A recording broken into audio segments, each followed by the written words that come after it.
Good morning, everybody. This is Chris Robinson, Rob's Ag Marketing, coming to you from Nashville this morning. Be here for a couple days, then head back to the Great White North, Chicago.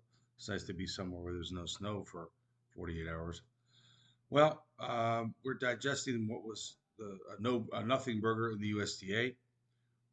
Um, the CFTC did publish uh, commitment to traders, but it's from a month ago, so it's to me it's meaningless. I hate even quoting it. I mean, we knew part of the reason we rallied $1.50 is because someone got long beans. So yeah, thanks for telling us now a month later.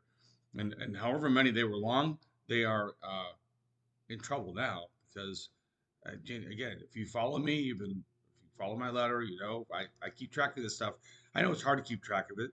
Um, that's why you have a service like mine where you listen to somebody like mine. But bottom line, kids, spot beans rallied $1.57 from 10.12 to 11.69. Right, that all happened after October 1st. Okay, October, November. We peaked out in November 11th. Excuse me, November 18th, 11/18, 2025. We hit 11.69 and a half. Well, this low, um, you know, if the bull doesn't get fed every day, the bull gets angry, and the bull's angry now, and that might be the topic for the day, right? We went from 10.12 to 11.69. We've now given back over half. When we hit 10.90, that was over half of that rally. So we're sub 11, we're sub 10.90. The next downside risk is 10.72, and then I hate to tell you this, but there's a gap down there at 10.62. 1063, which is October 24th. So it's just a shame if you did not reward the rally. But I look at it this way: half of something's better than 100% of nothing. So 1090, the last time I checked, 1090, 1085, it's still a hell of a lot better than 1012. So you may kick and scream and be mad at the world, but if you need to move beans or hedge beans, don't let the last half of it get away. There's arguments out there now, which there always are now. You know, looks like China's taken about 4 million metric tons of the 12 they promised us in South Korea. Now there are other arguments. So it's like, when is the crop year? Is it Scott Bessent's crop year? Is it China's crop year? Is it the U.S. crop year? We're getting into this type of argument now, which just makes me want to hold my nose. Um, the bottom line is, kids, for 15 years, 20 years, China took 25% of our soybeans. But they've been working the whole time on figuring out how to not have to do that. They've been playing chess while we've been playing checkers. So what did they do? They went down and they built roads and bridges and all kind of infrastructure, billions of dollars worth of stuff down in South America. Why? Because they wanted to get those beans out of Brazil.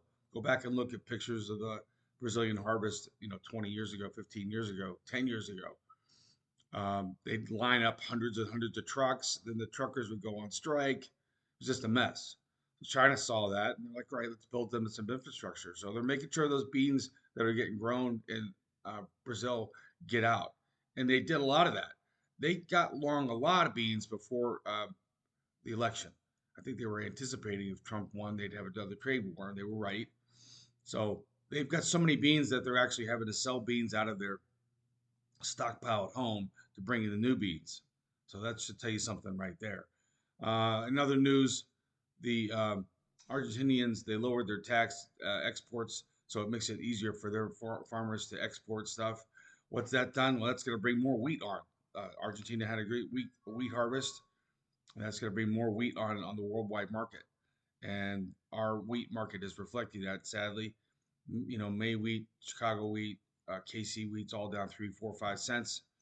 I'm concerned about March spot wheat challenging the contract lows. Again, if you want all this information, I do a pretty extensive breakdown every morning and then every weekend of key levels, both for bulls and bears. I don't beat the bushes too much about telling you how to make turn $1,000 into $1,000,000. There's 1,000 brokers out there that'll do that, 1,000 advisors that'll do that. What I'm trying to do is help you defend your business risk, whatever that is. If you're a producer, your business risk is the price drops before you sell it, period. If you're an end user, you're always worried about a drought or a embargo or something where you can't get your hands on your inputs, and then you're paying through the nose there. So Take a look, Robinson Ag Marketing. I'll be sending a letter out this morning shortly. Looking ahead to what's going on. Again, you got to watch new crop soybeans. They're at 10.91 and 3/4. I was worried about $11 not holding. The high of the move was 11.30, but that was a 17-month high. That was an 83-cent rally off the October low. So there was an opportunity there. Now we're going to see if this congestion level at 10.85, 10.75 holds. We are going to be kicking the can until January, the January USDA report. No two ways about it. So we'll see what happens till then. Generally, the last 2 weeks of trade are very, very choppy in the grains.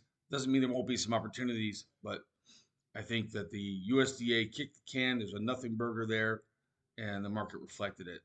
Moving on to the cattle, it just comes down to this: how much more of the $85 collapse and $45 collapse? It was 88 in the it was 85 in the feeder cattle and 45 in the fats. How much more of that can we recover? Right, we've recovered. We're trying to recover half in the March. March feeders have got to get back up into that gap, that 340 area, where it's been sitting here kind of spinning at 330. Here's the news, though. I mean, we bottomed out at 293. The last time I checked, 330 was a lot higher than 293, about 40 bucks worth. So hedge what you can, defend what you can, capture that revenue. You kind of got a bit of a mulligan. You got almost half of what we gave up back, and it came in 8 days. It took 5 weeks to lose 85 cents, and in 8 days we recovered half of it. That is why we hedge, because you never know when these markets are going to turn. April fat cattle sitting there at 226. Same idea applies there. Can we get above 230? There's a gap up there everybody's looking at, which comes into play at around 231. So 231, and then it gets filled at 232.70. That's what I'm looking at in April. Again, can we get there? I hope we do. But if we don't, I want to make sure you capture as much of this revenue as you can. And April lean hogs finished lower yesterday. Again, we had a pretty severe sell-off there as well, from 95 cents to we bottomed out at 81.10. We've clawed back 38%. For some reason, we can't seem to get above 87.20, 87.5. There's a lot of congestion there between 88 and 90. So does this sound like I focus on technicals? Yeah, I do, because barring a fundamental story, we are slaves to the technicals right now. And so you don't have to embrace them 100%. You should be aware of them. They can help you make better decisions when you're marketing your animals or your livestock. One bit of good news on inputs: you got crude oil under 60 bucks, trading at 58.08. That's also given us a little bit of a breather in heating oil. I was looking to see if we could get below 220. This 226 area, it's about a 6-week low in diesel. It's the lowest price we had since October 22nd. So here we are, almost nearly a 2-month low. But call it a 6-week low. We'll see if we can get diesel fuel futures back sub 220. Why am I telling you that? Because a large part of your operation for some of you is input costs. If we get a little dip down here to 220 or 215, that might be something you want to take a look at. All right, this is Chris Robinson, 312-638-8868. I'm in Nashville today. I'll be back home tomorrow. Have a great rest of the day. Give me a call.